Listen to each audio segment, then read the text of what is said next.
बेला म स्याङ्जा जिल्लाको गल्याङ नगरपालिकामा छु र म अब गुल्मीतर्फ लाग्दैछु। यो झोलुङ्गे पुल तरेर काली गण्डकीको बीचबाट बनेको यो झोलुङ्गे पुल हो। अब म गुल्मीतिर जाँदैछु।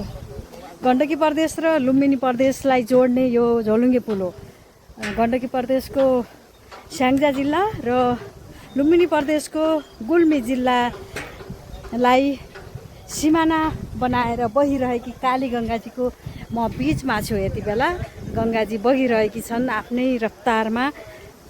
हिमालको काखबाट बहेर आएकी काली गङ्गाजी, मुक्तिनाथ पवित्र स्थानबाट बहेकी काली गङ्गाजीको दर्शन गरे मात्र पनि मुक्ति पाइन्छ, शान्ति मिल्छ भन्ने धार्मिक किंवदन्ती रहेको छ। म त्यही काली गङ्गाजीको झोलुङ्गे पुलमा रहेकी छु। म यति बेला स्याङ्जाबाट गुल्मीतर्फ प्रवेश गरिरहेकी छु। यो पुल हो झोलुङ्गे पुल। यहाँका स्थानीयहरूलाई आवतजावत, दुई जिल्लाका स्थानीयहरूलाई आवतजावत गर्न सहजता हुनको लागि झोलुङ्गे पुल निर्माण गरिएको छ काली गङ्गाजीको बीचमा।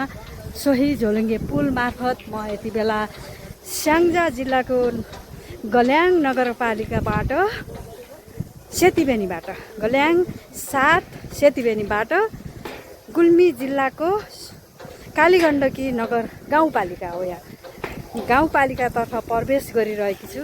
तपाईहरूले देख्न सक्नुहुन्छ म झोलुङ्गे पुल मार्फत हिँडिरहेकी छु। यो झोलुङ्गे पुल हो, कालीगण्डकीको माथि बनेको झोलुङ्गे पुल हो। दुई प्रदेशलाई जोड्न निर्माण गरिएको झोलुङ्गे पुल हो यो।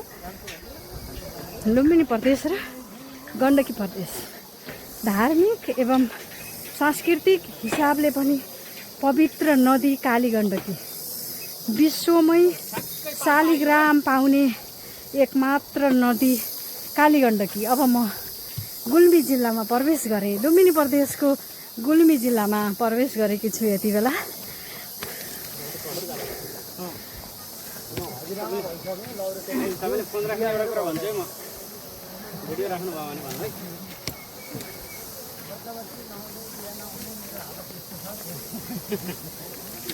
यो लट्ठी किनले भन्नुभएको होला तपाईँहरूले? मैले अघि नै पनि भनिसकेँ। यो लट्ठी यो अब वन एरिया पनि हो नि त, वन छ यहाँ। अब पानी खानको लागि हरेक जङ्गली जनावरहरू नदीमा झर्ने स्थान हो। गङ्गाजीमा पानी खान आउँछन्। अनि बाघ आयो भने त हामीहरूले आफ्नो सुरक्षा आफै गर्नुपर्छ। त्यसैले यो लट्ठी पनि लिएर हिँडेकी छु। अहिले ट्याक्क बाघ आयो भने बाघलाई पनि दबाउँछ। बाघ मात्रै नभनौँ न, यहाँ अन्य जनावर पनि आउन सक्छन्। त्यसो कारणले गर्दा लट्ठी पनि लिनु परेको छ। यो ल म यति बेला लुम्बिनी प्रदेशको गुल्मी जिल्लामा रहेको सुक्ला कालीगण्डकी गाउँपालिकामा छु। ल यो